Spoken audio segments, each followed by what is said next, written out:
In a world of constant noise, division, and uncertainty, the Ahmediyya Muslim Jamaat continues to grow. Not through force, not through politics, but through faith, service, and steadfast leadership. Across continents and cultures, against pressure and opposition, the Jamaat moves forward, organized, united, and anchored in Khilafat. Not because it follows trends, but because it follows principle. 2025 was not just another year. It was a year of guidance, of service, of global engagement.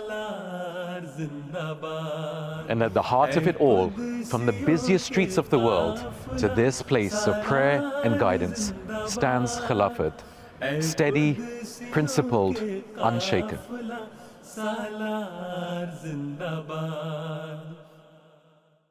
हम तो हर दम चढ़े रहे हैं एक बुलंदी की तरफ,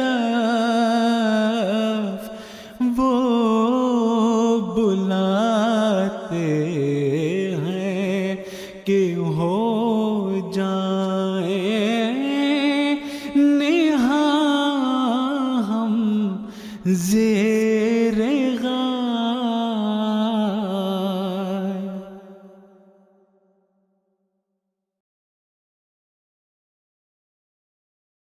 Bismillahirrahmanirrahim. Assalamu alaikum wa rahmatullahi wa barakatuhu. As we come to the end of 2025, it's an opportunity for us to look back at the countless blessings bestowed upon the Ahmadiyya Muslim community by Allah the Almighty. Over the last year, the Jamaat of the Promised Messiah alayhi salam has progressed against all odds from east to west, from Asia to Africa, Europe to the Americas. The Jamaat has increased in numbers and strengthened in its foundations.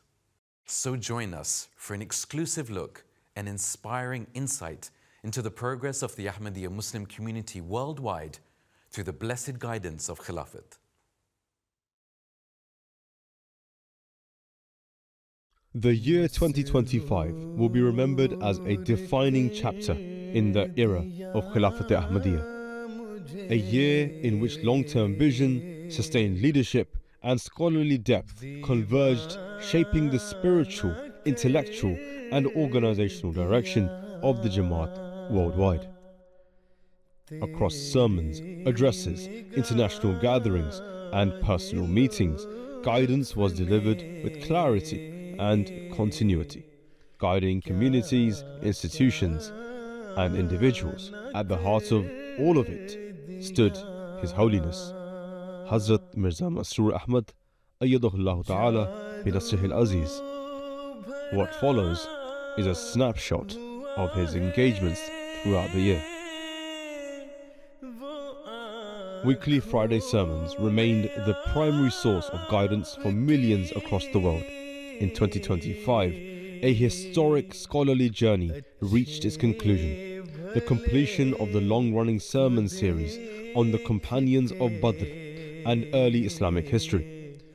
Scholarly works of lasting significance are not produced overnight. They demand years of dedication, sustained effort, prayer, and careful contemplation. Over the past several years, this reality has been reflected in the Friday sermons of Hazrat Khalifatul Masih V, Ayyadahullah Ta'ala bi Nasrihil Aziz, culminating in a comprehensive and deeply researched examination of the 313 companions of Badr. Drawing directly from primary historical sources, each sermon carefully explored their lives, sacrifices, and spiritual rank, presenting the most detailed and methodical narrative of the companions of Badr to date. It stands as an unprecedented scholarly endeavor within the Jamaat, a sustained contribution that deepens understanding of Islamic history while offering enduring guidance for believers today. Now, the annual Jalsa Salana once again became the largest collective expressions of faith and discipline within the Jamaat. At Jalsa Salana UK, tens of thousands gathered to reflect on personal reform, collective responsibility, and the role of faith in an unsettled world, themes that ran through each address across 3 days. Dedicated guidance to men and women addressed contemporary challenges, moral accountability, and the practical demands of belief. जलसा सालाना UK अपने इख्ताम को पहुंचा था। ये 3 दिन बड़ी बरकतों वाले और अल्लाह ताला के फजलों को दिखाने वाले दिन थे। अल्लाह ताला का बड़ा एहसान है कि उसने हमें इन 3 दिनों में अपने बेशुमार फजलों से नवाजा और जलसे को हर लिहाज से बबरकत फरमाया। The same principles are reinforced at Jalsa Salana, Germany, demonstrating the consistency of Khilafat's guidance across nations and cultures. आज दुनिया भर में फैले हुए अहमदियों का हज़रत मसीह मऊद अलैहिस्सलाम की बैत का हक़ अदा करने की कोशिश करना, इस्लाम के पैगाम को दुनिया में फैलाने के लिए जान, माल और वक्त को कुर्बान करना इस बात का सबूत है कि हज़रत मिर्ज़ा ग़ुलाम अहमद कादियानी अलैहिस्सलाम ही वो शख्स हैं जिन्हें इस ज़माने में अल्लाह ताला ने इस्लाम की नशत सानिया के लिए भेजा। बग़ैर अल्लाह ताला की ताईद और नुसरत के ये मुमकिन नहीं था कि यूँ दुनिया के कोने कोने से लोग आपके हल्का बैत में आ जाते। Throughout the year, key institutional gatherings continued to shape the Jamaat's internal strength and direction. On the 24th of May 2025, members of Majlis Shura UK and Canada were addressed from Islamabad, outlining priorities for governance, discipline and accountability. At the Waqifat-e-Nau and Waqifin-e-Nau Ijtima's, focus was placed on sincerity, sacrifice and long-term commitment to service. Be ready for whatever sacrifices are required by your faith and religion. For this, you must never forget Allah the Almighty. Every day, strive to strengthen your connection with Him. Study the Holy Quran and seek to understand Allah's teachings and commands. Only then will you grasp the true values, essence, and importance of making sacrifice for the sake of your faith. National Ijtima's of Khudam, Lajna and Ansar further reinforced these responsibilities across every generation. हज़रत मसीह अलैहिस्सलाम फरमाते हैं कि इंसान दरअसल बंदा यानी ग़ुलाम है। ग़ुलाम का काम ये होता है कि मालिक जो हुक्म करे उसे कबूल करे। इसी तरह अगर तुम चाहते हो कि हज़रत सल्लल्लाहु अलैहि वसल्लम के फैज़ हासिल करो तो ज़रूर है कि उसके ग़ुलाम हो जाओ। It is our duty and mission to embrace every single teachings of Islam to the best of our ability and to forever seek to walk upon a path of virtue and righteousness. If you, as young Ahmadis, achieve this, you will be those sincere and devoted youth who live up to their religious pledges and stand at the vanguard of reforming others and bringing about a spiritual awakening in the world. May Allah grant all of you the ability to increase in faith and act upon the commands of Allah. To the younger girls present, I wish to say that upon reaching an age of understanding, you should also start to reflect on your faith and strive to increase your religious knowledge. Focus on offering namaz regularly and on reciting and studying the Holy Quran. If Ahmadi women and girls achieve this, they shall become a model of excellence and play an outstanding and vital role in our Jamaat's continued progress. Now, engagements with parliamentarians, ambassadors, and international figures formed an important part of the year. These meetings provide opportunities to articulate Islamic perspectives on justice, human responsibility, and global stability, grounded in principle rather than politics. Meetings with Khuddam from across the world focused on discipline, leadership, and moral courage. Young members from the USA, Germany, Norway, Sweden, and beyond were reminded that faith demands consistency, especially from those entrusted with the future. Senior members were reminded of their responsibility to guide, support, and steady the Jamaat. Guidance to women and young girls addressed the foundations of family life, moral training, and resilience. The 30th anniversary of Humanity First marked 3 decades of sustained humanitarian service. From emergency relief to long-term development, faith was reflected through action, serving humanity without distinction. There is no doubt that with the grace of Allah, the scope of Humanity First's work around the world is undoubtedly continuing to grow. As I said, the budget that was once in the thousands has now reached millions, and one day, inshallah, will reach billions. However, irrespective of finances, it is essential that all members of Humanity First always manifest an unwavering passion and commitment for serving others. Serving humanity is not a fleeting objective that comes and goes like the wind. Rather, it is a lifelong challenge, one that requires consistency and unshakable steadfastness. The inauguration of the first Ahmadiya mosque in Wales marked a historic milestone.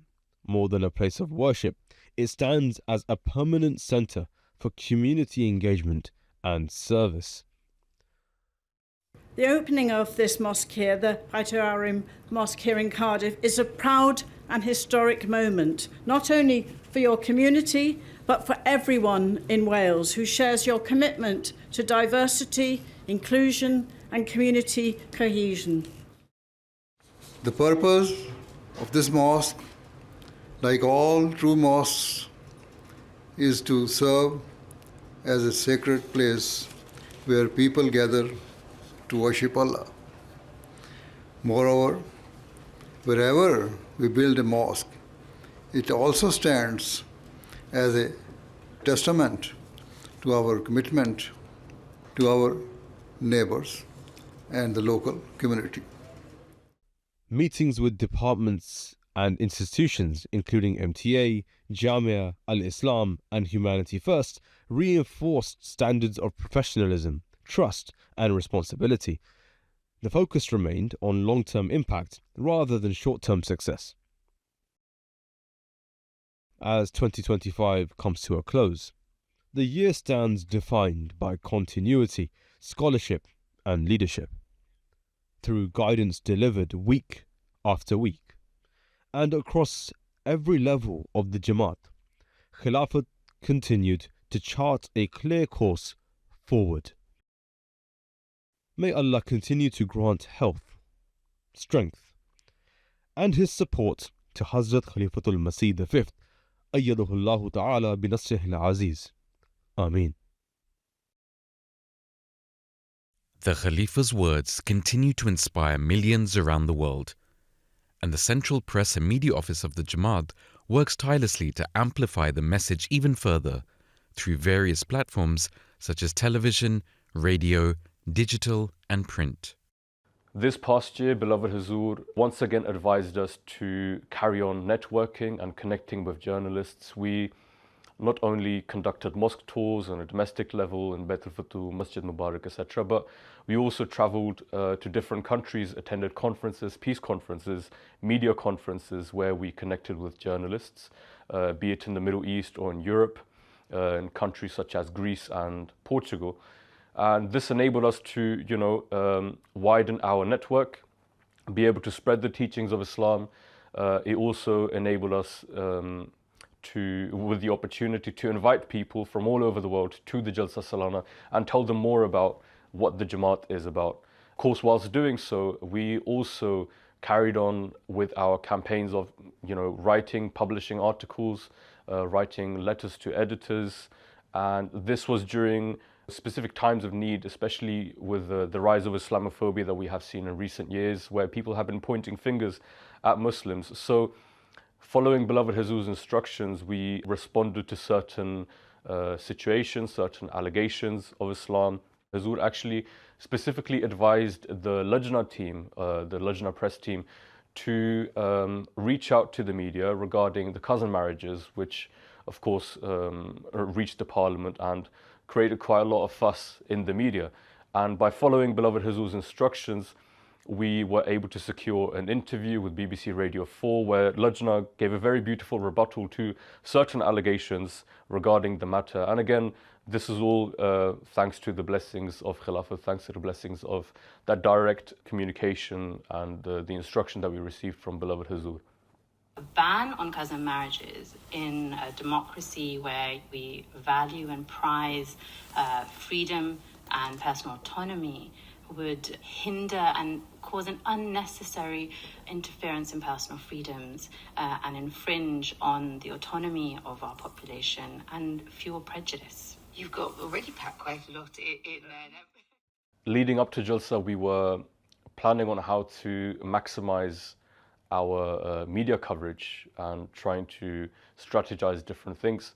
Beloved Hazur instructed us that we should once again utilize the Lajna press team, who can then, especially during that time, during fragile times, talk about how women are empowered and take this angle in their approach to reaching out to the media to cover the Jalsa Salana.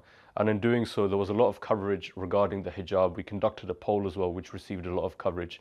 And all in all, when all of this was compiled and collated, it was picked up by very prominent news sources such as The Telegraph, The Times, Independent, The Guardian, Sky News, BBC, etc. And once again, this was something that we had not seen at this scale previously. In recent years, alhamdulillah, we have received coverage, but following Beloved Hazur's guidance, we saw more coverage than ever before. Online coverage reached around 70 million people, and we published around 17 different articles. And compiling all of the different forms of media coverage, we estimate that there were over 100 million different viewers, listeners and readers that the message of the Jalsa Salana and the peaceful teachings of Islam had reached, alhamdulillah. Similarly, MTA International, the official television network of the Ahmadiya Muslim community, continued to expand its programming with new studios constructed and existing studios upgraded. Alongside these improvements, new features were added to the mobile app. This year, we introduced some major upgrades to the MTI app. The biggest ones include a new feedback system where viewers can share their feedback directly on programs. Look out for the feedback button and write to us what you think of the program. This helps us understand what resonates with viewers and how we can keep improving the content. We've also added a full transcript view in addition to subtitles. Instead of only seeing a few sentences on the screen at a time, users can now open the complete transcript of a program, making it easier to follow along, study, or reference key points at any time. We've also added a range of other features such as continue watching, quizzes, the ability to follow your favorite program and studios with notifications, and to create and share custom playlists. We hope these features will help make our MTA content even more accessible to all our viewers, inshallah. So in this part of the discussion, we're going to be talking about the media work that the Jamaat is doing. And Roman Saib, if I could start with you, could you just give us an overview of what Al-Hakam is doing yeah, sure. this past year? So this year specifically, what we've been trying to do is focus on streamlining the categories. So the articles that we get in, we're making sure that it's a very broad topics are covered. So whereas previously what would happen, we would have people writing articles from across the world, they're sending them in, and a PDF would come out on Friday, so the newspaper would be released on Friday, and all the articles, they would be released on that same day. So now what we're realizing is the way that the world is moving, we need daily and consistent content, right? So every single day on our website, it gets refreshed with new articles, and the categories that we're working with are primarily is history. So that is an integral part, right? So we have 100 years ago, we have This Week in History from the archives, right? So like research articles about the history of the Jamaat Ahmediyya and history of early Islam. Alongside this, from the Markaz, that is another very key category. So that is Hazur's correspondence, may Allah be his helper. So his mulaqats with the various different countries, his addresses, his sermons, and of course answers to everyday issues. That is one of our most read categories. Now, alongside this, we have 4 broad categories. Each one has a copy editor. They commission articles for these categories, right? So we have current affairs, we have science and technology, society and lifestyle, and faith and religion. Now, the idea behind this is instead of having random articles coming in, we make sure that the editor, they obviously staying up to date with the current affairs happening in the world, pertaining to each of these categories, and so that we're bringing in articles that appeal to a wide range of readers, right? So current affairs can be anything from, the rise of the far right in the UK. We had the United Kingdom March, Tommy Robinson. Interesting. So those are the categories for the print edition. Yes. But I've noticed you're also producing a lot of video content online and social media. Can you tell us a bit more about that? Yeah, definitely. So this ties in directly to our use of social media. So Hazur always talks about this, that we should find different ways to do tabligh, right? So social media is one of the biggest ways that we disseminate our content. So we have amazing content coming in, which we publish in article form. But to disseminate that, we use social media like X, Instagram, WhatsApp channel, all of these different things. But like you mentioned, YouTube is one of our biggest ones, right? And the content that we're getting, reading nowadays, of course, is unfortunately going down. And a lot of people now are watching videos primarily. So what we try and do is we try and condense that into video form. And like heavy research articles, we'll do like a deep dive podcast on that. So the content that we get in the articles, we make videos on them. Alongside this, we also go out onto the streets, speak about, social issues, even theological issues we speak about on the street. We ask people what they are thinking and how they want to contribute to this. Yeah, no, so we started this 2 years ago, and alhamdulillah, it's been going really well. No, that's good, mashallah. I've watched many of the videos you produced as well, and it's a really good way of making that even more engaging for a younger audience. So jazakumullah, we're going to move on to Al-Fazl International, and Sayyid Hassan Sahib, if you could give us an overview of the main highlights over the last year. Jazakallah, Bismillah ar-Rahman ar-Rahim. You might know that Al-Fazl is the only Urdu newspaper of Jamaat Ahmediyya which is published on a daily basis, so 6 days a week. So if you allow me, I will present my answer in Urdu for the benefit of our Urdu viewers. तो अल्लाह ताला के फजल से अल-फज़ल international हफ्ते में 6 मरतबा शाया होता है, और इसका जो बुनियादी काम है वो ये है कि अफराद जमात को खिलाफत के साथ जोड़ना, और इसके लिए मुख्तलिफ़ तरीक़े हैं। हुज़ूर के खुतबात होते हैं, ख़िताबात होते हैं, क्लासेस की रिपोर्टिंग होती है जो हुज़ूर मुलाकात फरमाते हैं उसके हवाले से, और हुज़ूर के मुख्तलिफ़ पैगामात होते हैं जो हुज़ूर मुख्तलिफ़ जगहों पर इरसाल फरमाते हैं, वो भी अल-फज़ल में शाया होते हैं। इस हवाले से मैं ज़िक्र करना चाहता हूँ ख़ास तौर पर एक पैगाम का जो इस साल शाया हुआ था, वो हमारे जलसा सालाना नंबर के हवाले से था। इसका ज़रा बैकग्राउंड मैं आपको बता दूँ, वो ये है कि इस साल आपने नोट किया होगा कि जमात की मुखालफत में बहुत तेज़ी आई थी, ख़ास तौर पर पाकिस्तान में। हुज़ूर भी इस हवाले से कई मरतबा खुतबात में दुआ की तरीक़ भी करते रहे हैं।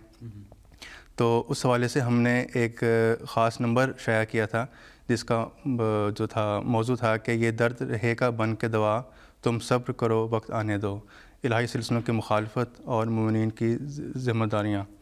तो इसमें इस ख़ास नंबर के लिए हुज़ूर अज़ीज़ ने एक ख़ास पैगाम हमें भेजा था, और बहुत ही पुरशौक़ और वलवला अंगेज़ पैगाम है, जो कि मैं दरख्वास्त करूँगा कि जो ये प्रोग्राम देख रहे हैं वो ज़रूर जाएँ उस पैगाम को पढ़ें और हुज़ूर के अल्फाज उसमें पढ़ें और ईमान को ताज़ा करें। तो उसके अलावा व्लॉग्स भी थे? व्लॉग्स भी हमने बिल्कुल जी इस दफ़ा किए हैं। जलसे के मौके पे ही हमने इस दफ़ा जागती रातों के उन्वान से एक सिलसिला शुरू किया था जो कि यूके में या जर्मनी दोनों के जलसों पे था। उसमें यह था कि आम तौर पे हम देखते हैं कि दिन के वक्त तो सब लोग देखते हैं कि क्या हो रहा है, लेकिन रात के टाइम पे लोग घर को चले जाते हैं, वहाँ पे नहीं होते, उनको नहीं पता रात को क्या हो रहा है वहाँ पे। तो वहाँ पे हमारी टीम वहाँ पे गई, और जो खुदाम वहाँ पर थे, ड्यूटीज़ थे, मुख्तलिफ़ किस्म की ड्यूटीज़ दे रहे थे, उनके पास गए, जाके उनसे बातचीत की। रात को जलसा गाह में क्या होता है? अभी हम सुबह के लिए जो बैत का फंक्शन है उसकी तैयारी कर रहे हैं जी। जो है अभी जो टीम आ जाएगी कुछ देर बाद, जो कि यहाँ पे ग्रीन एरिया में जो बैत का इंतज़ाम होगा उसके लिए अरेंजमेंट करेगी। इसके अलावा वीडियोस की बात हो रही है, तो एक चीज़ मैं ज़िक्र कर दूं کہ الفضل کا جو ہمارا پہلا صفحہ ہوتا ہے اس میں ہم کوشش کرتے ہیں کہ ایک ہی عنوان کو لے کے اسی کے متعلق حدیث، حضرت مسلم علیہ السلام کا ارشاد اور حضرت اللہ تعالیٰ عزیز کا ارشاد، یہ 3 چیزیں ہم ایک موضوع پہ کرتے ہیں. اس کی پھر ایک ویڈیو بنتی ہے 1 منٹ کی. تو اس میں خاص طور پر ان لوگوں کے لیے، ان بچوں کے لیے جن کو اردو سمجھ تو آتی ہے لیکن پڑھ نہیں سکتے، ان کے لیے ایک مختصر وقت میں 1 منٹ میں آپ کو یہ سب چیزیں آپ کو سن سکتے ہیں اور استفادہ کر سکتے ہیں اس سے. Jazakallah for the update. It's really important, and to see how Al-Fazl is transitioning from print to digital avenues as well. Zafir Malik Saab, if we can just transition over to you. The Review of Religions has been established for many years, but specifically for this last year, what was the major achievement? So, Ghalib Saab, the Review of Religions is now into its 123rd year, to be specific, and what started off as a print-only magazine is now a global, dynamic, multimedia organization with a readership base across 105 different countries of the world. So given that diverse range of readership, we now also publish, apart from the English language, 3 other languages, German, French, and Spanish. And with each print language edition has its own dedicated teams working to tailor the content to the nature of the viewers where those languages are spoken. And another milestone, I would say, in this year was that we launched our digital edition. So keeping up with the trends, as you know, Rahman and Sayyid Hassan also mentioned, that the world is changing. A lot of people are consuming online. Right. So we launched our digital edition, which is the paperless version of our print magazine, with added features such as embedded videos, links to other useful information that they would like. And so that's to keep up with the trends of this day and age. A global achievement, you could say, in this past year was through an organization called FIP, F-I-P-P, which is the world's oldest network organization for media establishments. Mm-hmm. So all your household names that you know, Time, National Geographic, Vogue, right, and Wall Street Journal, they're all part of this organization. They meet annually and regularly to come up with how to build up their brands better. So this was their 100th year. Okay. And for that celebration, they published a commemorative book which had all these magazines, history of their magazines. So the Review of Religions was given a dedicated page for that. That's a great achievement to be on that platform. Of course. Apart from that, Review of Religions also organised events. We had a God Summit. There were exhibitions as well. Can you tell us some more of those kind of tangible events that took place throughout the year? Exactly. So this year we saw the 3rd Global God Summit, which was in collaboration with MTA International and with support of MTA Africa as well, which was bigger and more expansive than before, with over 14 different countries participating. But the reach was vast across the world. And we saw that everyday people mentioning their experiences with God, how they prayed and God Almighty answered their prayers in the time of need. And this really strengthened their faith. And also it goes back to the ethos of the magazine, right? To prove the existence of the living God in this day and age. And so that united the world as well over the course of 2 days. Lastly, I just want to mention you asked about exhibitions. So in this past year, we've managed to organize 8 different exhibitions across 4 different countries. So Ghana, Germany, UK, and Canada. Just recently at the Jalsa Salana UK 2025, we organized an exhibition on Makkah and a journey into the heart of Islam, where we had, for example, the oldest or the first known photo of Makkah taken, and conducted research into how the Holy Prophet used to live and what Makkah looked like at the time of the Holy Prophet. As well as just recently, we had an exhibition on bridging worlds, how Muslims contributed to global civilization. And the idea behind that was to tackle the rise in anti-Islamic and anti-Muslim sentiments around the world, especially in the UK, and showcasing the fact that Islam doesn't hinder scientific progress. Actually, a lot of the things that we use nowadays, coffee, surgical equipments, right, whether it's algebra, the crankshaft, these are all owed to, or the world owes them to Muslim scientists and inventors a long, long time ago, even 1,000 years prior to the... Many people aren't aware of that. And I'm people sure aren't attended the exhibition. Exactly, they aren't aware of it.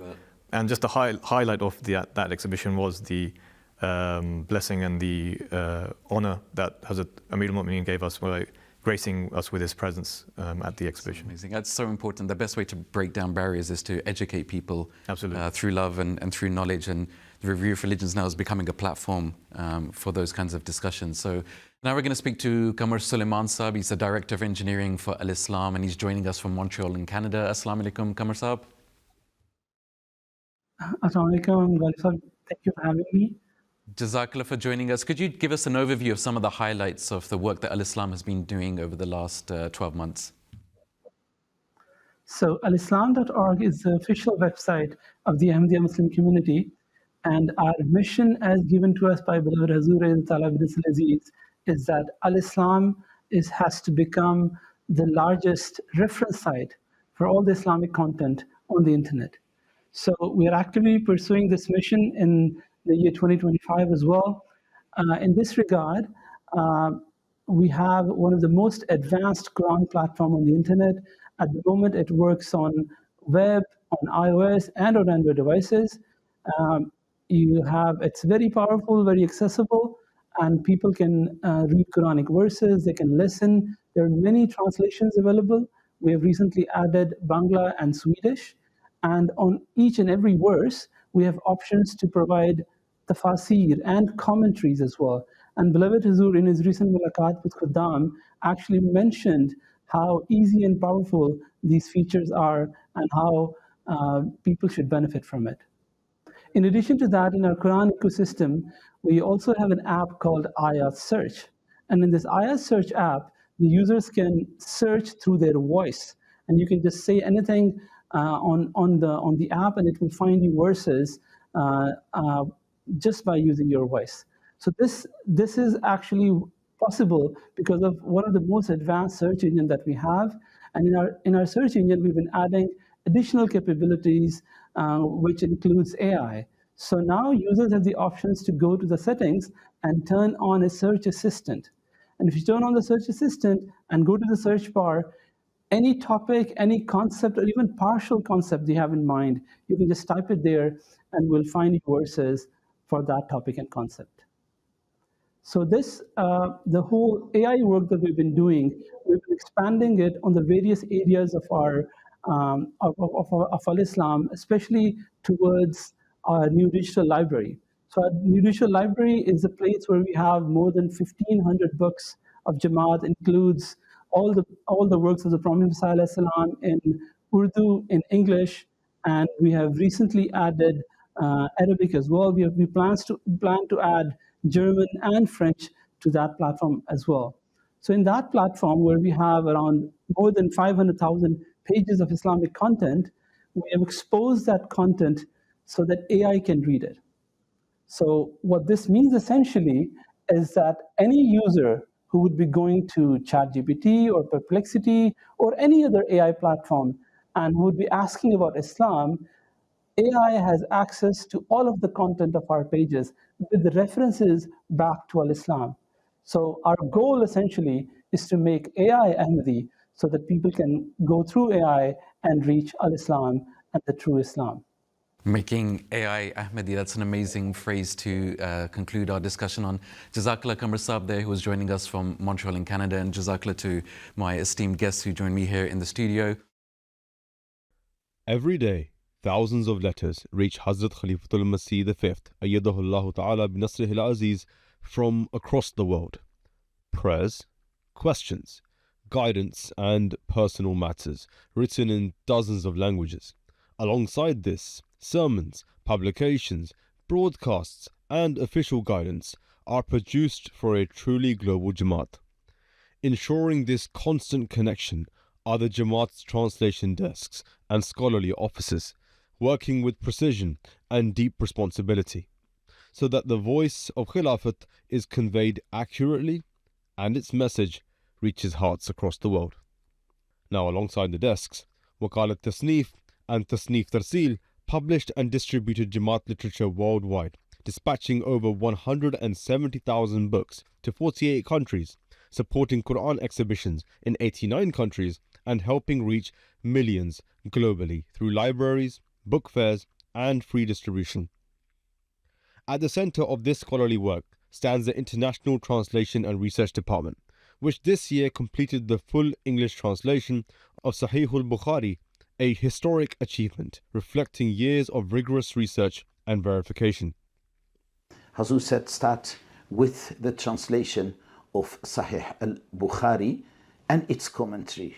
I thought, how are we going to complete it and to publish at a very high level? Hazur gave me the opportunity to have the mulaqat, this honor. Hazur will go into depth and explain all these matters, and Hazur Ayadullah guided us on these matters. Can you believe the design, even the subtle matters in the design, Hazrat Khalifatul Masih went through it. Nothing has been done without his guidance. And by Allah's grace, I can tell you during Jalsa Salana, 1,000 copies had been printed. Within 3 days, all the copies were sold out.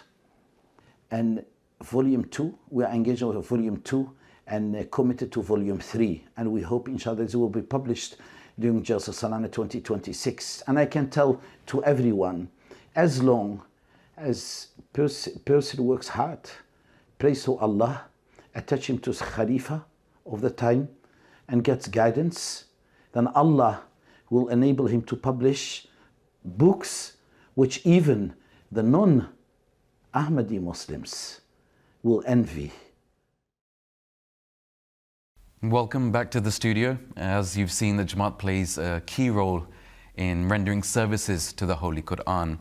There's various international desks, markazi departments such as Ishaat, Tarsil and Tasneef that play a key role in disseminating this to the general public, and that remains a key objective of the Jamaat. And apart from the translation of the Holy Quran in various languages, the Tasneef department also undertakes publication of many different Jamaat books. And to discuss that further, we're joined by respected Muhyiddin Shamsab, Assalamu alaikum, who's serving as the additional Wakil at Tasneef here in the United Kingdom. Shamsab, with regards to publications, could you first of all tell us how this links to the advent and the purpose of the promised Messiah alayhi salam? Bismillahir Rahmanir Rahim. The purpose of the coming of the promised Messiah alayhi salam is to spread the message of Islam to the world. And for that purpose, the promised Messiah alayhi salam has written in his book, Fateh Islam, Victory of Islam, that Allah the Almighty has divided this work in various branches. And the first branch which he has mentioned is the books and his writings. And he has mentioned that Allah the Almighty has entrusted this task to him. And the second branch even is his pamphlets and leaflets, that these should be distributed among people. Okay, Jazakumullah. So just following on from that, what exactly, if you can tell the viewers at home, what is the role of Wakalat al-Tasneef? The responsibilities of Wakalat al-Tasneef are to translate the Holy Quran into different languages, as well as to translate the books of the promised Messiah ﷺ into different languages, and to prepare them for printing. During the last year, according to 24 countries' reports, we have been able to publish in 24 languages the books and folders in the quantity of 120. Jazakallah Shamsab, as you mentioned, we're coming to the end of the year. What are some of the other notable publications that the department has undertook over the last 12 months? There are several, but I would only be mentioning some of those. The promised Messiah ﷺ has written a book, Aina Kamalat-e Islam. The English translation of that is The Mirror of the Excellencies of Islam. There are about 700 pages in English. It took us about 6 to 7 years to complete the English translation of that book, because the knowledge which has been given by Allah the Almighty to the promised Messiah is so deep knowledge that it is very difficult to translate it into any other language. Second book which has been published this year is Nuzulul Masih, or the Descent of Messiah alayhi salam. There are 11 clear divine signs which Hazrat Masih Maud has mentioned in this book, and 123 prophecies which were fulfilled by that time when this book was written. Then there is another book, Nurul Haq, which is part 1 and part 2. First part is in Arabic, and the second part is in Urdu. And the Promised Messiah ﷺ has given the answer to the allegations which have been raised by the Christian missionaries against Islam. Then there is another book, Al-Balagh, and the English translation of that is The Message, a Cry of Anguish. The Promised Messiah ﷺ has again given the answer to the allegations which are raised by opponents against Islam. And then there is another book, Istiftah, a Verdict Required, about the prophecy about the death of Pandit Lekram. There were so many objections raised by opponents that it was not fulfilled properly. So the Promised Messiah ﷺ has given the answer to those allegations and objections into that book. Then there is another book, Purani Tahreerein, which is early writings. The Promised Messiah ﷺ was writing articles, and he used to write various essays, and those used to be published in various newspapers at that time. And then there is an Urdu book, Islam Ka Virasati Nizam, that was written by Professor Abdul Rashid Ghani Sahib, and the English title is Islamic System of Inheritance in Islam. That is a very, very important book. And then Treasure of Wisdom, that is a collection of addresses of Hazrat Muslim Maud Razillah Ta'ala Anhu to Lajna Imaillah. And then Siratul Nabi Sallallahu Alaihi Wasallam, its volume number 7 has been printed this year. There are 2 books by Hazrat Muslim Maud Razillah Ta'ala Anhu which were translated into English and printed this year, and those were prepared by Fazl Umar Foundation. One is Chashma-e-Tawheed, the fountain of God's unity, and Hurriyat-e-Insani Qaim Karne Wala Rasool Sallallahu Alaihi Wasallam, Muhammad Sallallahu Alaihi Wasallam, the liberator of mankind. And there is the last book which I would like to mention here is, that is the English translation of Urdu book written by Hazrat Maulvi Zuhur Hussain Sahib. He was our missionary who was sent to USSR. He was imprisoned there, and he had to face a lot of persecution, and that is the first grain of sand. So these are just the gist of those books which we were able to publish during the year. Jazakumullah, Shamsa, for giving us that overview. And there's so much work that goes into publishing each book, and now it's up to us to take benefit from them and read them, not just for ourselves but for our families as well. Jazakumullah. So we've talked about current publications, but at the same time there's many different Jamaat departments working to preserve existing and previous publications as well. So we're going to take a look at how the archives of the Jamaat are undertaken. So let's take a look at that. Ahmediyya ARC stands for Ahmediyya Archives and Research Center. It was established in 2014 by Hazrat Khalifatul Masih V with the main aim, goal and purpose to collect and preserve and protect the history of the Jamaat so that future generations can access it and benefit from it. So essentially we can see 2 aspects of this department. One is the archive aspect and one is the research aspect. For archives, throughout the year, it's a weekly, monthly and yearly basis, we focus on collecting historical documents of the Jamaat, as well as preserving them, because a lot of the documents are almost more than 100 years old, and they need to be preserved in a way where they can be accessed easily as well. Then there's also cataloging and recording all of the items that we have. The items can vary from either the handwritten letters of the Promised Messiah, the handwritten revelations of the Promised Messiah, the first edition, the first editions of the books of the Promised Messiah, and then there's also the research aspect. We would research various episodes of history and try to bring that to light to the audience today as well. Everything that we have researched on, we try to share that with the members of the Jamaat, whether that's in article forms, whether this is published in Al-Fazl or Al-Hakam.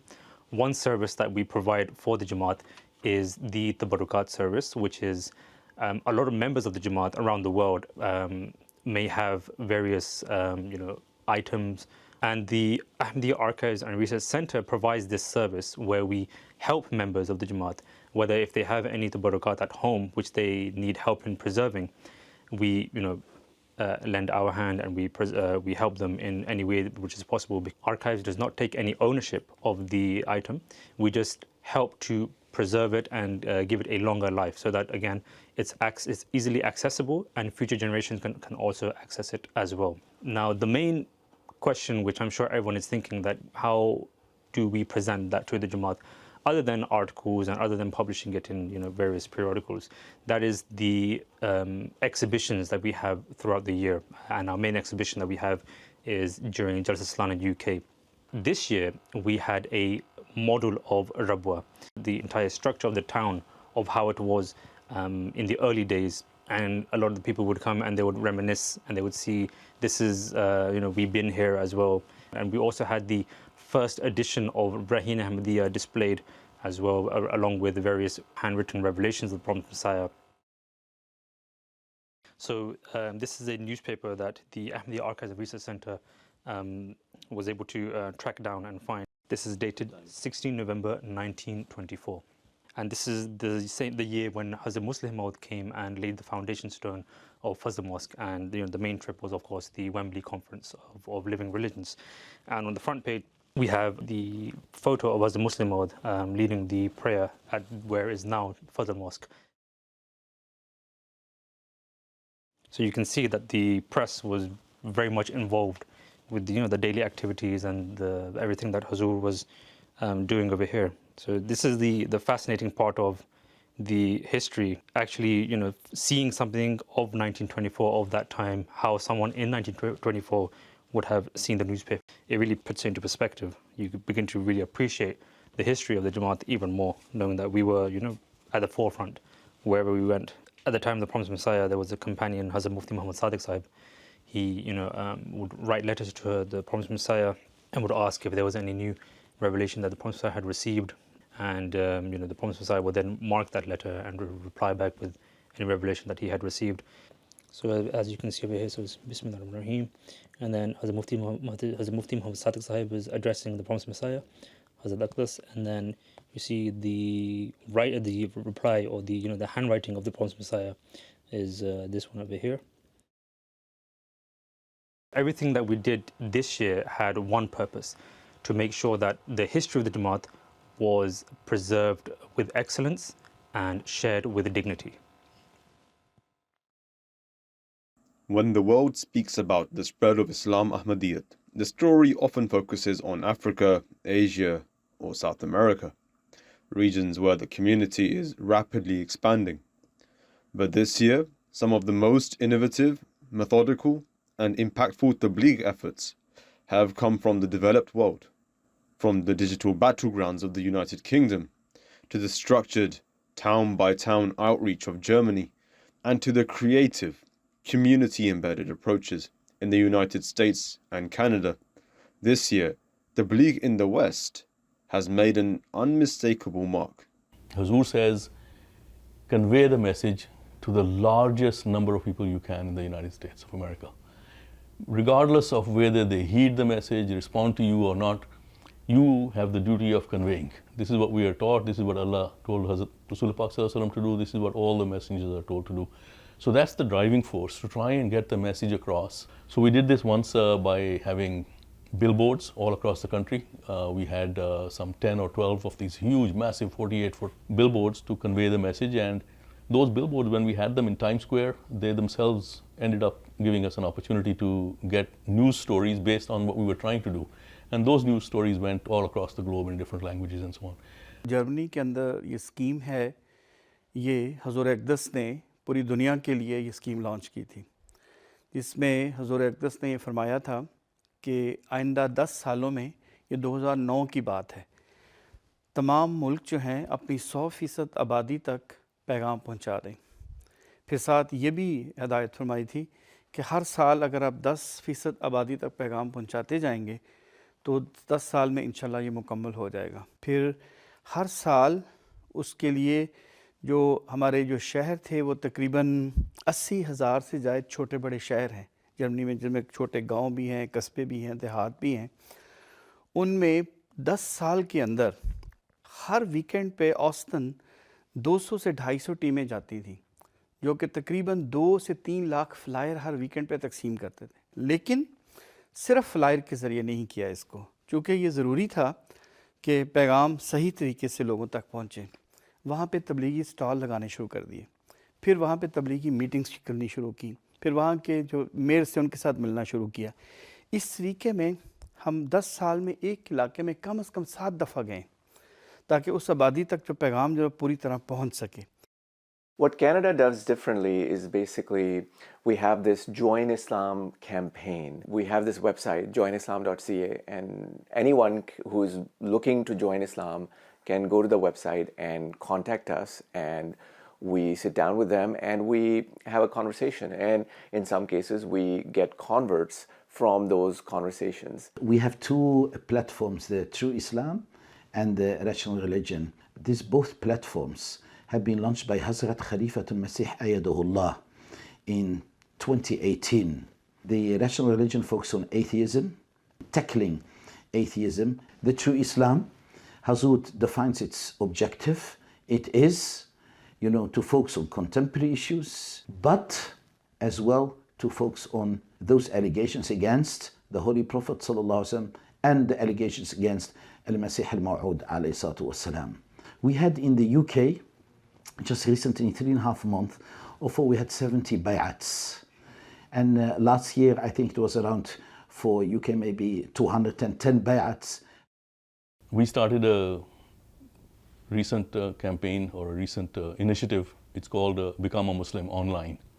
So we established a page, Become a Muslim Online, and people every week go there, they contact us, we introduce them to Islam, and one of them actually became a Muslim as a consequence, an Ahmadi Muslim as a consequence of this approach.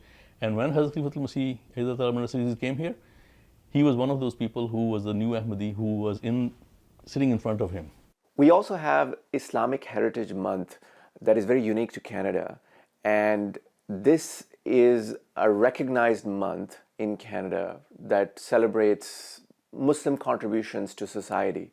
So Tabligh Department has held activities across Canada, exhibitions across Canada, which mark this month. So these are some of the activities that we do which enable our neighbors, our friends, our contacts to learn more about Islam and to break down those barriers, because people have a lot of misconceptions about who Muslims are.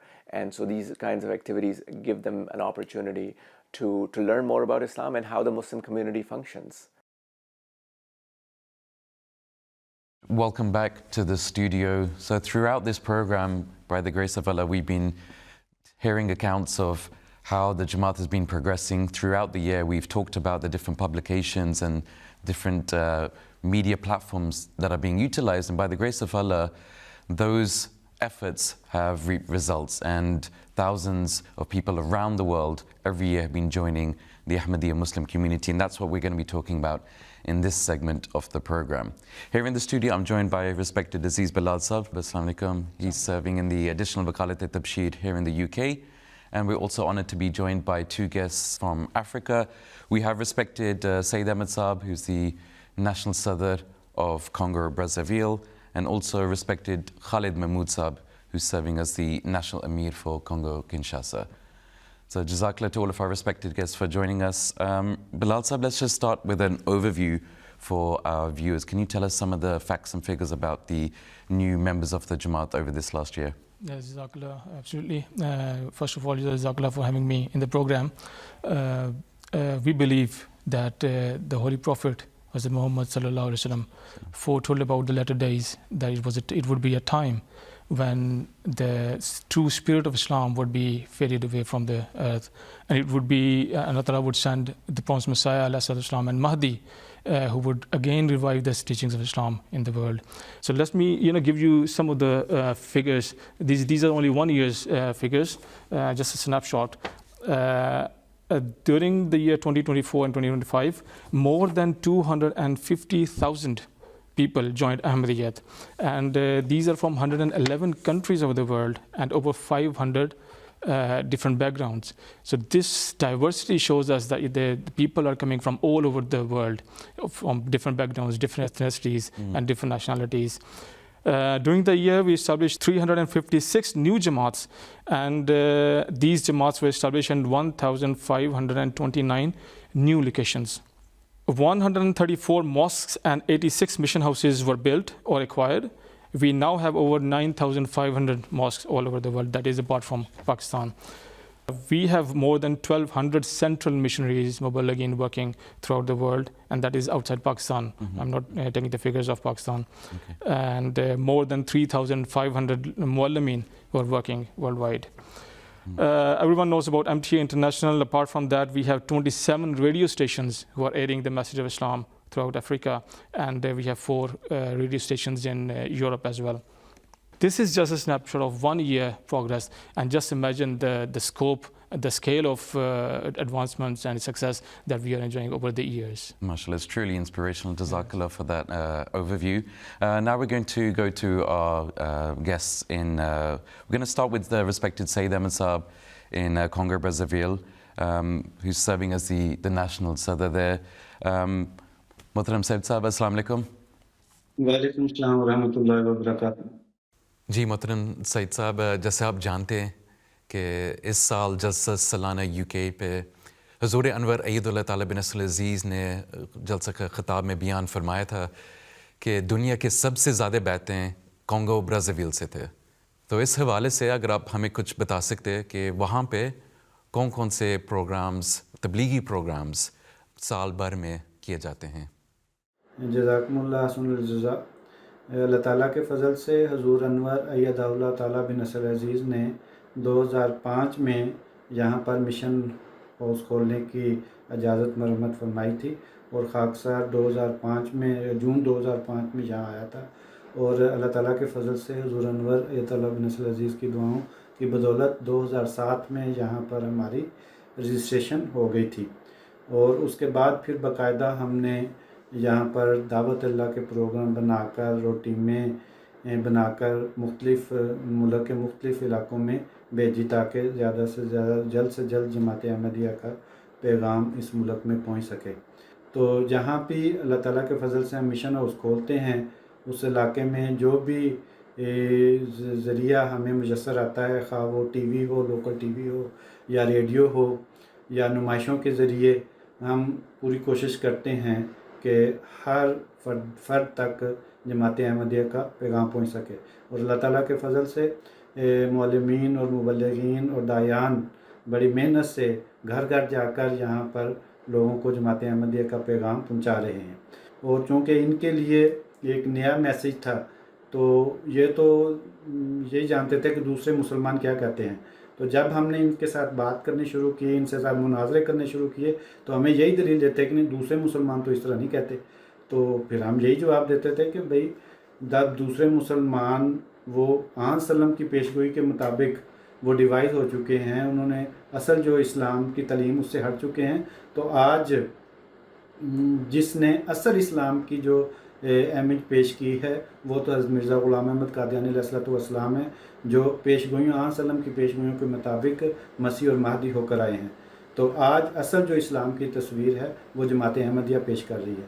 تو اللہ تعالیٰ کے فضل سے 2008 سے ہم ان کے local T V channels ہیں ان کو استعمال کر کے جماعت احمدیہ کا پیغام پہنچا رہے ہیں. اور 2015 میں خاص طور پر حضور انور طلب بن نصر العزیز کی دعاؤں کی بدولت ہمیں ان کے جو نیشنل ٹی وی ہے اس پر پروگرام کرنے کی توفیق ملی، اور باقاعدہ اب ہم مستقل 2015 سے وہاں پر جماعت احمدیہ کا جو پیغام ہے وہ پہنچا رہے ہیں.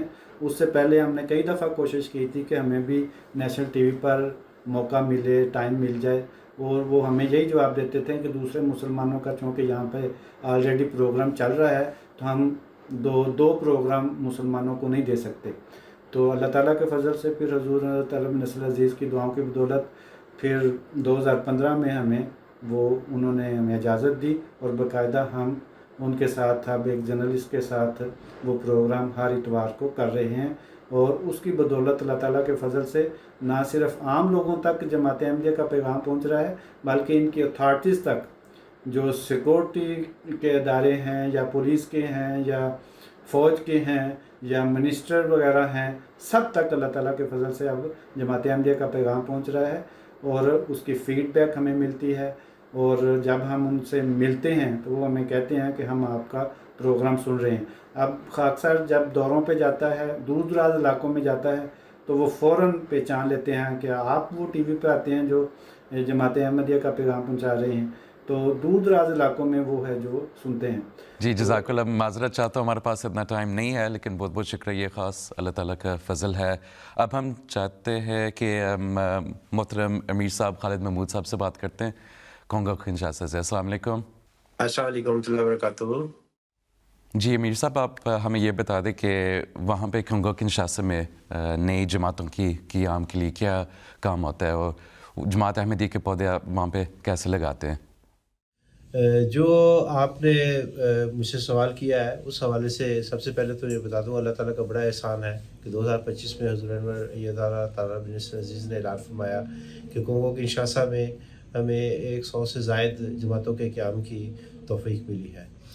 تو اللہ تعالیٰ کا یہ احسان ہے. اس کے لیے ایک بڑی محنت اور کوشش درکار ہوتی ہے جو اللہ تعالیٰ کے فضل سے ہی ملتی ہے. جیسا کہ سعید صاحب نے بتایا کہ ہمیں تبلیغ کے لیے کوشش کرنی پڑتی ہے, لوگوں سے رابطے کرنے پڑتے ہیں, اس کے لیے کئی سٹیپس ہیں, پمفلٹس کی تقسیم ہے, ریڈیو کے پروگرام ہے اور دیگر بھی جو ساری محترم سعید صاحب نے بتایا. تو اس کے بعد پھر جا کے بعض اوقات چند مہینوں میں, بعض اوقات سال بھی لگ جاتے ہیں, بار بار رابطے کرنے پڑتے ہیں. تو دیہات میں یا کسی جگہ پہ لوگ احمدیت قبول کر لیتے ہیں. تو یہ جو لوگ احمدیت قبول کرتے ہیں بیسیکلی یہ جماعت کے نئے پودے ہیں, جیسے حضرت صاحب نے اعلان فرماتے ہیں کہ اتنے جگہ پہ نئے مقامات پہ پودے لگے ہیں. تو اس کے لیے پھر یہ ضروری ہے کہ یہ جو نئے مقامات پہ پودے لگے ہیں ان کو اب نظام جماعت کے اندر کنورٹ کیا جائے, یہاں پر نئی جماعتوں کا قیام کیا جائے. نئی جماعت کے قیام سے مراد ہے کہ جہاں پہ 10 12 15 لوگ ہو گئے ہیں جو احمدی ہوئے ہیں, اب ان میں صدر جماعت بنا دیا جائے, ان کا سیکٹری مال بنایا جائے, ان کا سیکٹری تحریک جدید وقف جدید بنے, سیکٹری تبلیغ بنے, جنرل سیکٹری بنے. تو یہ سارے مختلف شعبے چند ایک ان کو بنا کے ایک جماعت کی صورتحال بن جائے. اس کی سب سے بڑی ضروری اس خبر کی ضرورت یہ بھی ہے, سب سے بڑی ضرورت یہ ہے کہ جماعت کے اندر, جماعت کے نظام کے اندر ایک ایسا میکانزم موجود ہے کہ جو ہر ممبر کی تربیت کرتا ہے. تو جب جماعتوں کا ایسا قیام ہو جاتا ہے تو پھر ساتھ کے ساتھ ایک دوسری ایک جو لائن ہے اس میں ہم یہ کرتے ہیں کہ ان تمام جماعتوں کی اطلاع فوری طور پہ نیشنل صدر صاحب ہے خدام الاحمدیہ کے, نیشنل صدر انصار اللہ ہے, نیشنل صدر لجنہ ہے, یعنی کہ جو تنظیمی ڈھانچہ ہے جماعت کا, ان کو اطلاع کر دی جاتی ہے کہ یہ فلاں فلاں دیہات جو ہیں ان میں اب اللہ کے فضل سے جماعت قائم ہو گئی ہے اور اب تنظیم بھی اپنا کام وہاں پہ شروع کرے. حضرت مسلم صاحب نے فرمایا ہے کہ اگر آپ نے کسی جگہ پہ جماعت کو پکا قائم کر دینا ہے یا جو لوگ احمدی ہوتے ہیں ان کی جماعت کو قائم کرنا ہے, اس کے لیے ضروری ہے کہ آپ وہاں پہ ایک مسجد کا قیام کر دیں. تو ہم اس کے لیے یہی کرتے ہیں کہ ایسی نئی جماعتیں جو جہاں جماعتوں کا نیا قیام ہوتا ہے وہاں پہ ایک نماز سینٹر کسی نہ کسی صورتحال میں ہم قائم کر دیتے ہیں. اس کے لیے زیادہ تر تو یہی ہوتا ہے کہ جو چھوٹے جہاں پہ چند ایک لوگ احمدی ہوتے ہیں اور ان کی ایک جماعت ہم قائم کرتے ہیں, تو وہاں پہ صدر جماعت یا کوئی اور مخلص دوست جو ہے اپنے گھر پہ ہی نماز سینٹر بنا کے نماز شروع کروا دیتا ہے. لیکن جہاں ہم دیکھتے ہیں 30 35 40 لوگ موجود ہیں تو وہاں پہ ہم جماعت مرکز کی طرح مدد کے ساتھ وہاں پہ ایک نماز سینٹر بناتے ہیں جس کے لیے ہم ان کو کچھ چیزوں مہیا کر دیتے ہیں, باقی سارا کام وہ مکالموں کے ساتھ کرتے ہیں. پھر جب دیکھتے ہیں کہ 2-3 سالوں میں ان لوگوں کی تربیت بھی مزید ہو گئی ہے, یہ نظام کے ساتھ منسلک ہو گئے ہیں, رابطے میں آ گئے ہیں, چندوں کے نظام جاری ہو گیا ہے اور اب 100-150 آدمی بھی وہاں پہ آ گئے ہیں, تو پھر جماعت کی مدد سے وہاں پہ ایک پختہ مسجد بھی بنائی جاتی ہے. پچھلے چند سالوں میں اللہ کے فضل سے کونگو کنشاسا میں ہمیں 30 کے قریب نئی مساجد बाकायदा मसाजिद बनाने की और 100 के करीब नमाज सेंटर बनाने की तौफीक मिली है। इसके अलावा फिर यह है पूरे साल में हमारे तरबियती प्रोग्राम होते हैं, जैसे कि जलसा यौम मसीह मौत आता है, जलसा यौम खिलाफत है, जलसा यौम मुस्लिम मौत है। उसके लिए हम बाकायदा प्लानिंग करके मौलमीन को टारगेट दिया जाता है कि आपने इतनी जमातों, ये जो नई जमातें बनाई हैं, इतनी जमातों में आपने जाना है, चाहे रात रहना पड़े वहाँ पे जाएं, बाकायदा एक जलसे की कैफियत बनाएं। 2-2 3-3 जो देहात जहाँ पे 2-2 3-3 छोटी-छोटी जमातें हैं, बाज़ को उनको इकट्ठा किया जाता है, बाकायदा एक जलसे की सूरत हाल बनाई जाती है। वहाँ पे फिर सवाल जवाब भी होते हैं, खाने का इंतज़ाम भी कर दिया जाता है ताकि लोग ज़्यादा से ज़्यादा आए। गैर अहमदी अहबाब भी आते हैं, लेकिन ये जो हमारे नई जमातें बनती हैं, इस तरह उनके अंदर एक मजबूती आती है। तो इसके अलावा एक बात जो और है वो ये है कि कोंगो अपनी ज़ात में एक ऐसा मुल्क है जहाँ पे एक बहुत वसी मुल्क है, ज़मीनी रास्ते नहीं है और इस लिहाज से काफ़ी मुश्किलात हैं और बाज़ का पोलिटिकल अनरेस्ट हो जाते हैं, गांव के गांव डिप्लेस हो जाते हैं। इस वक्त भी कई गांव ऐसे हैं जो हमें मिल ही नहीं रहे, जहाँ पे हमारी बैतें भी हुई थी, जहाँ पे हमारी जमात कायम हुई। बाज़ जगह पे तो हमारी मसाजिद भी हमने नमाज सेंटर्स बनाए थे, लेकिन अनरेस्ट की वजह से वो सारे के सारे हमें नहीं मिल रहे। तो बहरहाल ये मुश्किलात भी साथ चलती रहती है, लेकिन एक बहुत बड़ा हिस्सा खुदा के फजल से जमातों को क़याम करने की वजह से जो तबलीग का एक बहुत बड़ा काम होता है वो महफूज हो जाता है। जज़ाकल्लाह मोहतरम अमीर साहब, बहुत बहुत शुक्रिया आपका। बिलाल साहब, despite many challenges, mashallah, those new jamaats are being established and flourishing by Allah's grace. What I wanted to ask you is there's so many other Islamic organizations that are doing similar work. They're establishing mosques. What's different about the work that Jamaat Ahmadiyyah does? Yeah, this is a very good question. I think the main difference that the Jamaat has is divine nature. We believe that Allah Ta'ala is with us. Allah Ta'ala has promised the Prophet Muhammad that eventually he will be victorious. We should always remember the 3 key points.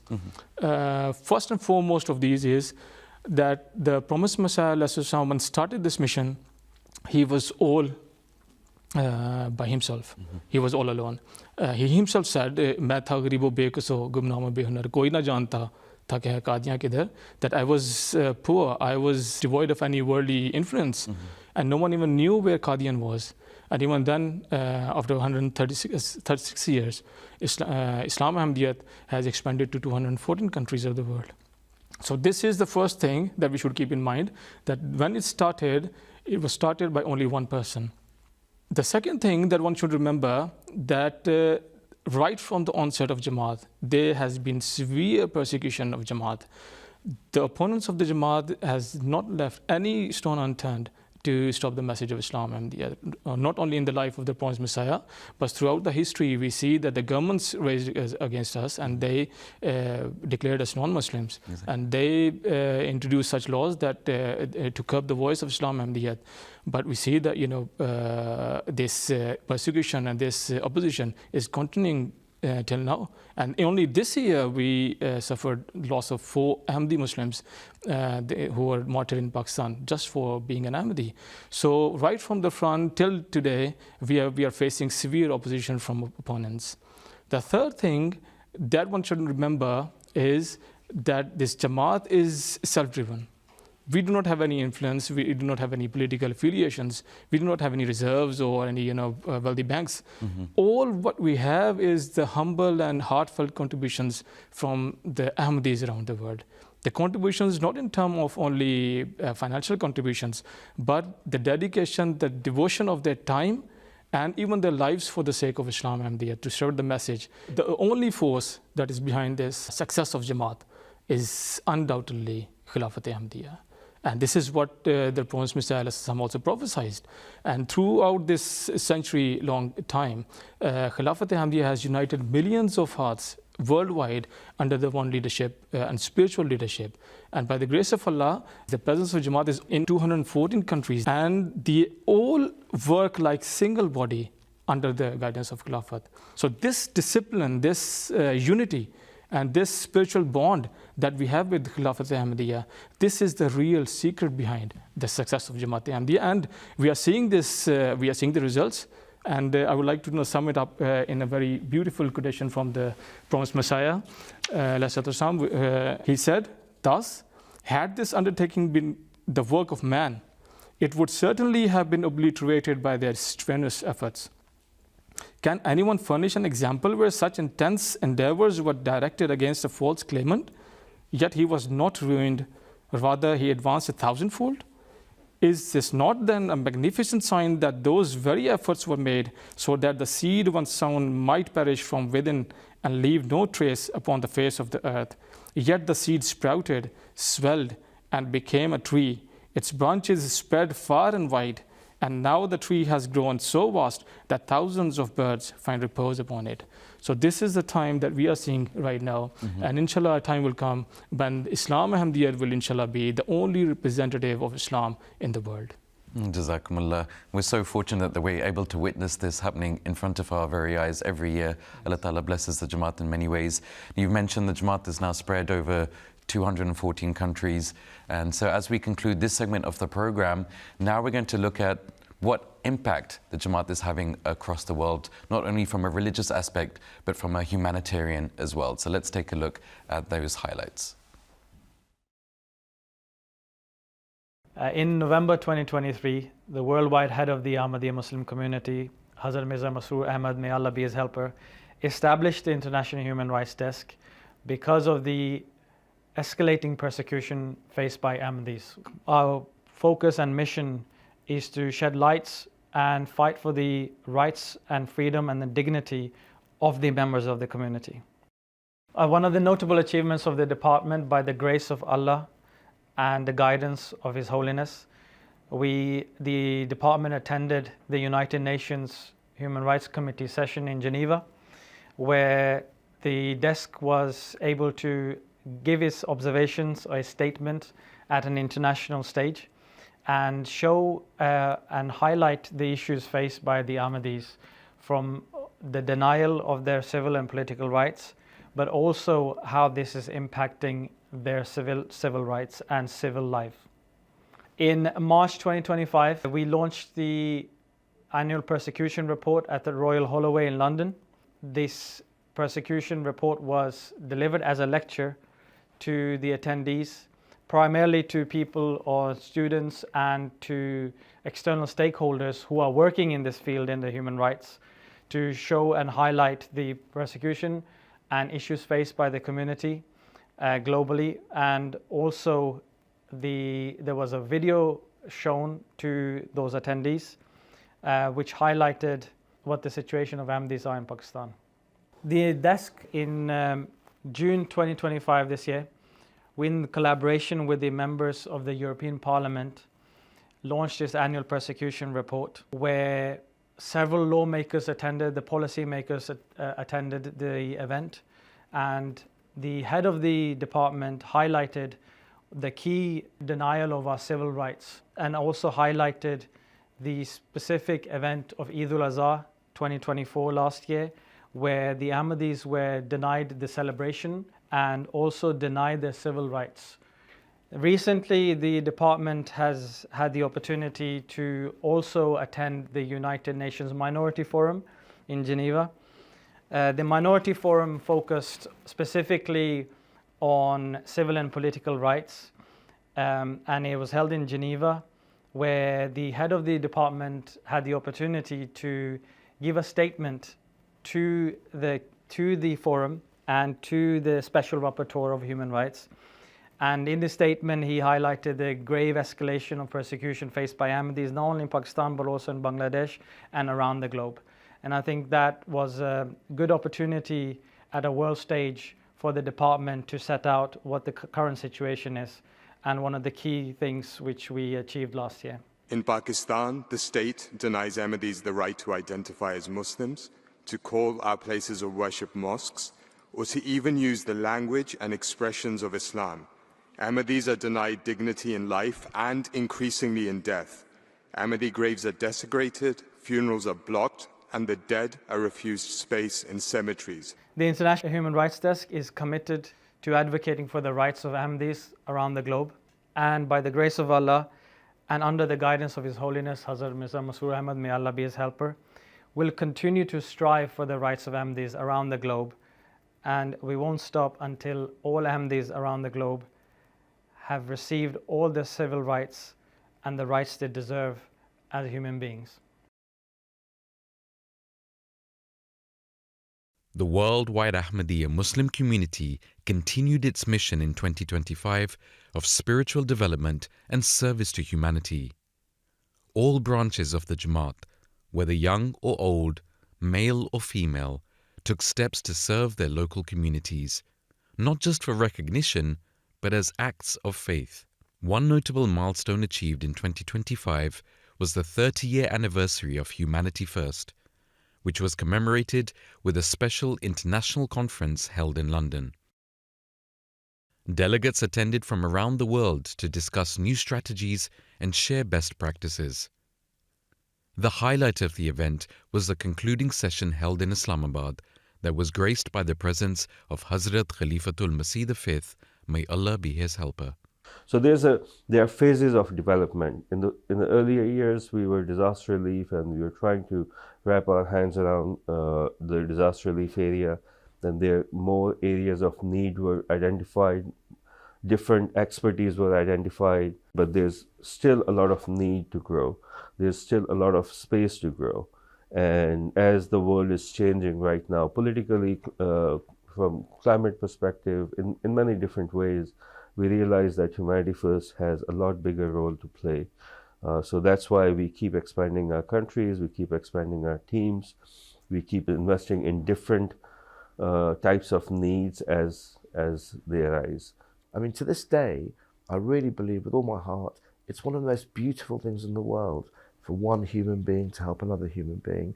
And that's the essence of what Humanity First and what it's about. It is a wonderful movement. It's a movement of passion and care for those people who would like to take care of the people who need. The way Humanity First has evolved, it's fully accepted its role. It's fully accepted its mission, which is fundamentally why I'm still working with Humanity First, because you can't argue with the vision that was set out originally. Our Caliph, he reminds us on our duty to serve humanity. And you see the passion we all have. You see it here, you see it in the works we do. And that's because Amir al-Mu'mineen motivates us to do this kind of work. Humanity First has grown over the last 20 plus years. And you see from a very, very humble beginnings when we started. Now, by the grace of Allah, the Humanity First programs are seen creating some impact to the lives. So this is all because Hazur Aqdas has given us very detailed guidelines how we should run our programs with excellence. You have reached 30 years of service. Do not rest on your laurels or lie back in satisfaction.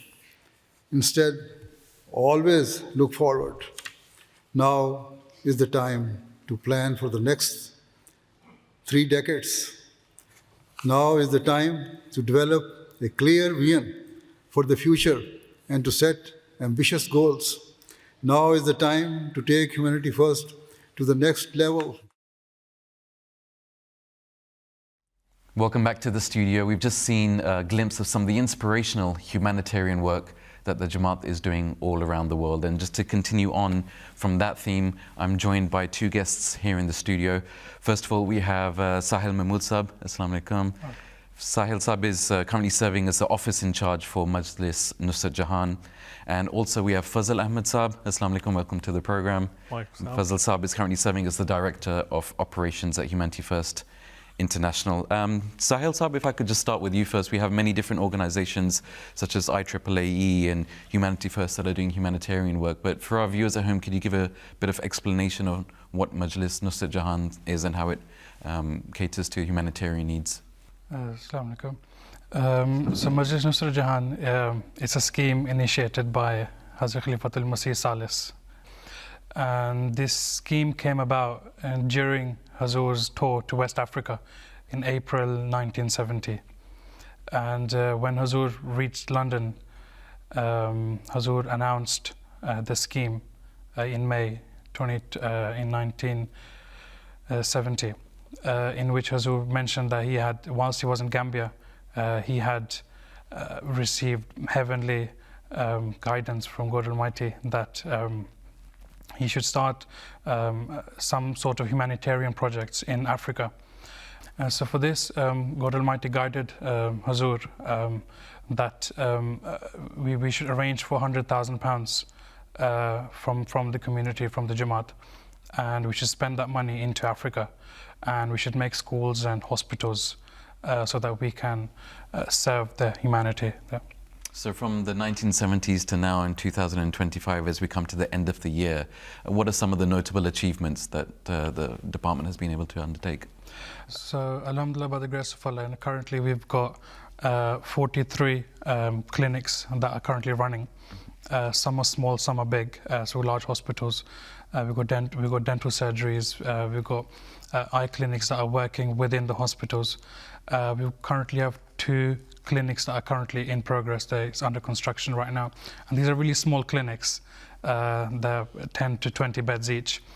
Furthermore, we've got more than 700 schools currently, and we've got tens of thousands of students, children currently studying at these schools. And we, since the beginning of Nusrat Jahan, it's always working with Waqfin who come to they sacrifice their life and they come to Africa. So we've got loads of doctors, loads of teachers, and loads of other administrative workers as well who are all Waqfin. And I mean, they've been there for more than 20, 30 years, some of them now. In the past year, we've made 5 clinics. We've made 1 in Niger, we've made 3 in Burkina Faso, there's 1 in Guinea-Bissau, and as I mentioned 2 before, we've got 1 in Chad, and that's coming up, and we've got 1 in Guinea-Conakry, and as I mentioned, these are all small clinics. So in the past 1 year, we've served, or we've seen more than 550,000 patients. We've treated them in some way or form.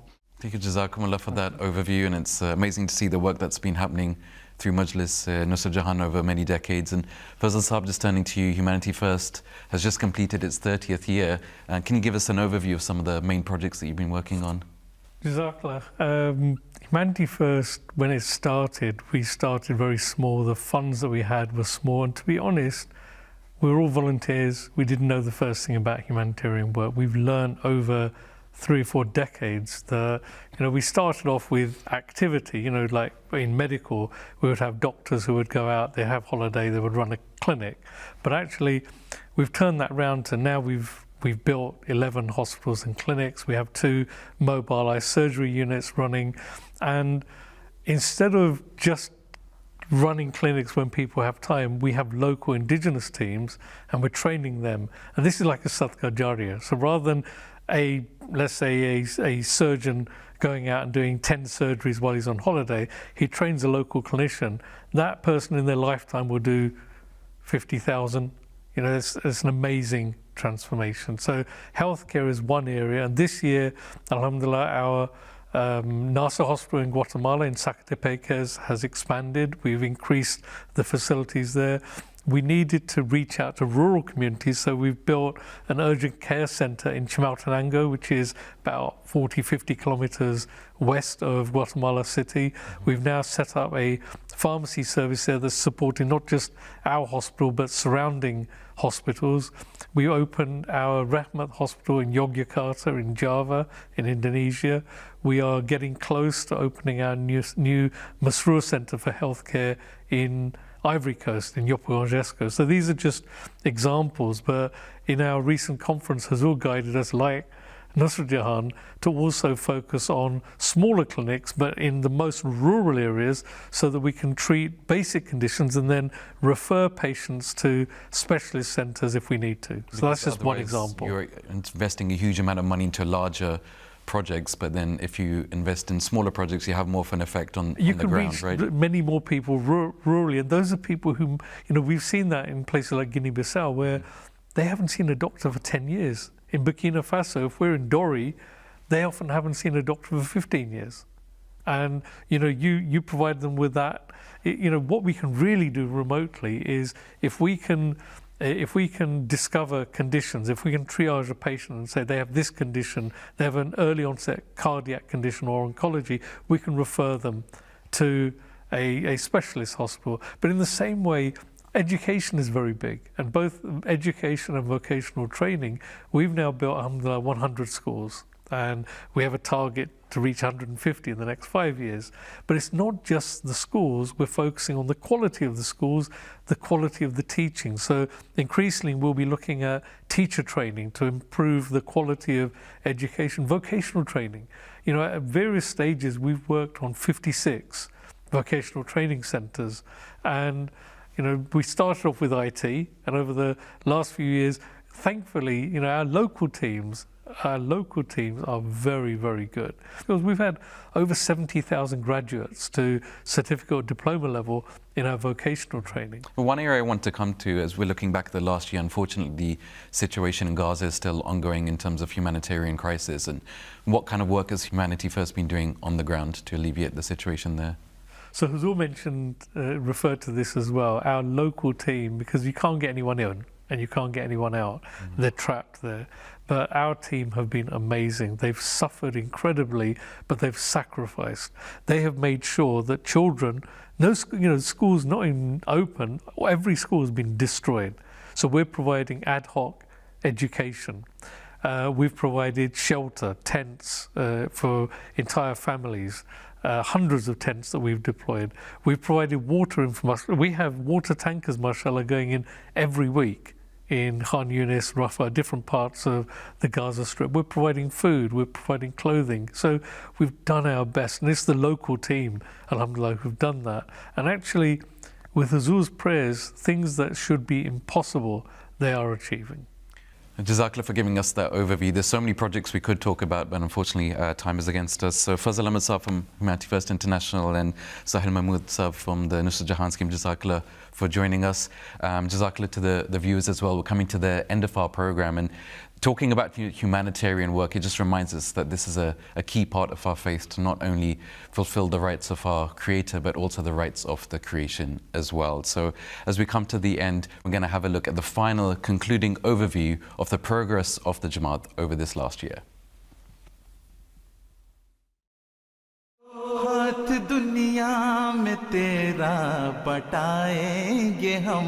हर कदम अपना आगे बढ़ाएंगे हम हर कदम अपना आगे बढ़ाएंगे हम फराज उठ के हाथों में अब हाथ लें जमात अहमदिया की गुज़श्ता 136 साल ज़िंदगी इस बात की दलील है कि अल्लाह ताला अपने फजल से अपने वादों के मुताबिक तरक्कियां ही तरक्कियां देता चला जा रहा है और हमारी भी ये जिम्मेदारियां हैं कि इस तरक्की का हिस्सा बनने के लिए अपने फ़र्ज़ अदा करने की कोशिश करें. As we come to the end of the program, we've been witness to the blessings bestowed upon the community by the sheer grace of Allah. Whether it's spreading the true teachings of Islam in bustling cities or providing healthcare in the most remote areas, all of our actions are inspired by the true teachings of Islam, which have been presented in their most pristine form through the advent of the promised Messiah, alayhi salam. So as the Jamaat continues to progress worldwide, it's down to us to show gratitude to Allah the Almighty, and at the same time earnestly pray for the opportunities and abilities to continue these efforts, for us to play a small part in this grand victory. May Allah the Almighty continue to strengthen and assist our beloved Khalifa, as without his blessed guidance, all of our efforts would be in vain. Jazakumullah for watching, and until next time, Assalamu alaikum wa rahmatullahi wa barakatuhu.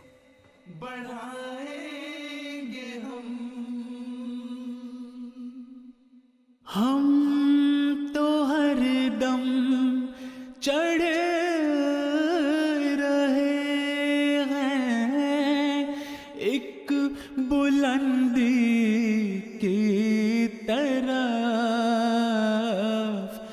वो बुलाते हैं कि हो जाए नेहा हम